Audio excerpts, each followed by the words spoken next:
Hola,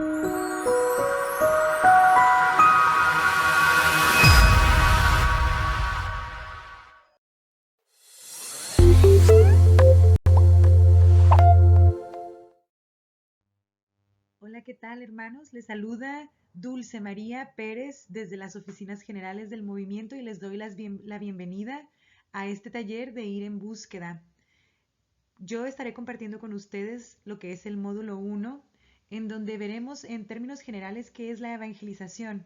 Esto va a ser como un resumen, un recordar lo que ya hemos estado escuchando desde hace tiempo, especialmente en el movimiento, ya que pues la evangelización es la parte más importante de nuestra misión. Entonces no es algo que es indiferente a nosotros, pero sí es importante ver cuáles son los fundamentos, la razón del por qué tenemos que ir en búsqueda, por qué es necesario salir y hablar acerca de esta buena nueva de la sed de Dios. Entonces, precisamente, yo les voy a compartir cuáles son los fundamentos de la evangelización, de dónde proviene.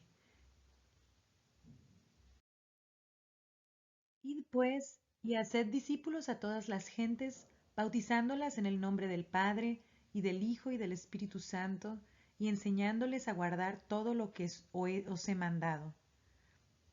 Con estas palabras, Jesús, antes de subir al cielo y sentarse a la derecha de Dios Padre, fue como envió a sus discípulos a que proclamaran la buena noticia al mundo entero. Estos discípulos que estaban presentes ahí en ese momento representaban a un pequeño grupo de personas que fueron testigos de la vida de Jesús. Y pues nosotros estamos representados ahí en ese pequeño grupo que estaba ahí presente y que escuchó esas palabras. Y esas mismas palabras son para nosotros. Esta cita de Mateo, esta parte del Evangelio, es precisamente el origen de nuestra misión, el origen del llamado a evangelizar, en el momento en el que Jesús nos hace este mandato de compartir la buena nueva de lo que hemos recibido. Después, en los Hechos de los Apóstoles podemos ver qué fue lo que siguió después del el mandato de Jesús. Bien sabemos que esta tarea que el Señor le dejó a sus discípulos no iba a ser fácil y precisamente por eso les prometió enviar el Espíritu Santo. Y en el acontecimiento de Pentecostés es donde podemos ver que estaban los discípulos en oración, en espera, y en ese momento desciende el Espíritu Santo y ahí es cuando reciben esa fuerza para poder cumplir el mandato del Señor. Y vemos que los resultados después de eso son impresionantes. En este pasaje de Hechos 2 vemos la primera predicación de Pedro y sabemos que después de esa predicación se convirtieron casi 3,000 personas, pero no fue sin la ayuda del Espíritu Santo. ¿Eso cómo lo podemos comparar con nuestra vida? Pues nosotros hemos recibido el mandato de Jesús, pero también hemos recibido al Espíritu Santo en el bautismo y también en la confirmación. Entonces ya tenemos la autoridad de parte de Dios, tenemos la fuerza, el motor que necesitamos, así que ya está todo dentro de nosotros para poder también hacer la misma misión que los primeros apóstoles hicieron. ¿Y qué fue lo que pasó después de este acontecimiento? Podemos ver en los Hechos de los Apóstoles cómo la historia continúa, cómo después del acontecimiento de Pentecostés, los apóstoles estaban llenos de fuego por el Espíritu Santo y comenzaron a realizar el mandato del Señor. El Espíritu Santo fue aquel que los empujó a que salieran a proclamar la salvación en el nombre de Jesús. Transformados por este mismo Espíritu, los discípulos se dispersaron por todo el mundo de aquel entonces, en las regiones de Europa, de África y de Asia. Podemos ver aquí que desde el principio nuestra iglesia ha sido misionera. Fue necesario salir de donde los apóstoles estaban para poder llevar esta buena nueva, porque el Espíritu Santo empuja a que salgas, a que proclames, a que no te quedes callado. Y precisamente eso es lo que significa la palabra evangelio, que proviene del griego y significa buena nueva.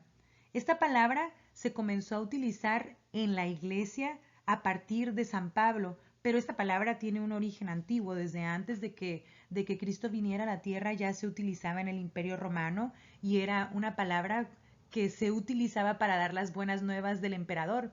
Por ejemplo, cuando nacía un nuevo hijo del emperador, se daba el evangelio. Cuando el emperador ganaba alguna batalla, ese era el evangelio. Esa era la buena nueva acerca del emperador. Pero ahora con el nacimiento de Jesús, el evangelio era él mismo. O sea, la palabra hecha hombre. En Jesús podemos ver el cumplimiento de la palabra de Dios, aquella palabra que Dios le dirigió a Abraham. La podemos ver reflejada en Jesús. Y bueno, a raíz de esta buena nueva, pues la palabra evangelio es nuestra palabra favorita, ¿verdad? Y de ahí se deriva la palabra evangelizar, que quiere decir llevar la buena nueva a los demás.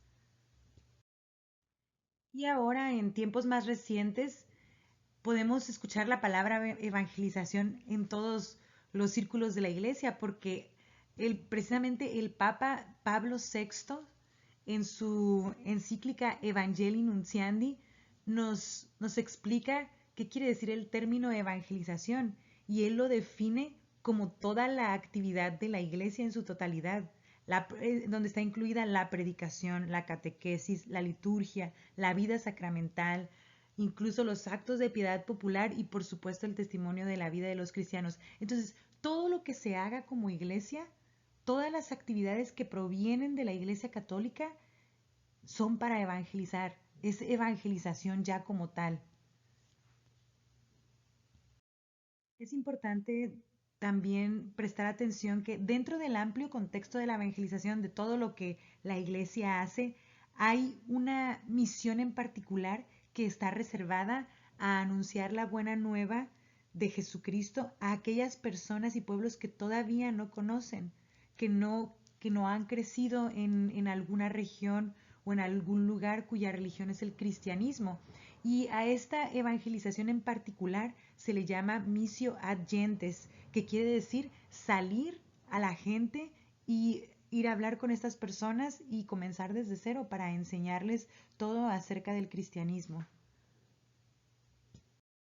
Entonces, teniendo presente que la evangelización es aquella actividad que la iglesia hace, todo lo que se hace en un ambiente eclesial, y también tenemos la parte del anuncio del evangelio a gentes hacia afuera, ¿por qué es necesaria una nueva evangelización si ya todo lo que la iglesia hace es evangelizar? ¿Por qué el Papa Pablo VI habla acerca de esta nueva evangelización, que es en la que nos queremos enfocar en este taller, en la nueva evangelización? Y precisamente lo dice Pablo VI en su encíclica, cuando nos invita a examinar de verdad si estamos evangelizando, si en el participar en las actividades eclesiales lo estamos haciendo conscientemente, si es suficiente solamente participar en misa, en los sacramentos, en hacer nuestros actos de piedad popular. ¿Es suficiente eso? ¿O es necesario también anunciar, salir a los demás? Les dejo esta reflexión que nos hace el Papa Pablo VI para que nosotros también nos preguntemos, ¿no sería inútil que cada cristiano y cada evangelizador examinasen en profundidad a través de la oración este pensamiento? Los hombres podrán salvarse por otros caminos gracias a la misericordia de Dios, si nosotros no les anunciamos el Evangelio. Pero ¿podremos nosotros salvarnos si por negligencia, por miedo, por vergüenza, lo que San Pablo llamaba avergonzarse del Evangelio, o por ideas falsas omitimos anunciarlo? Esa sería la pregunta.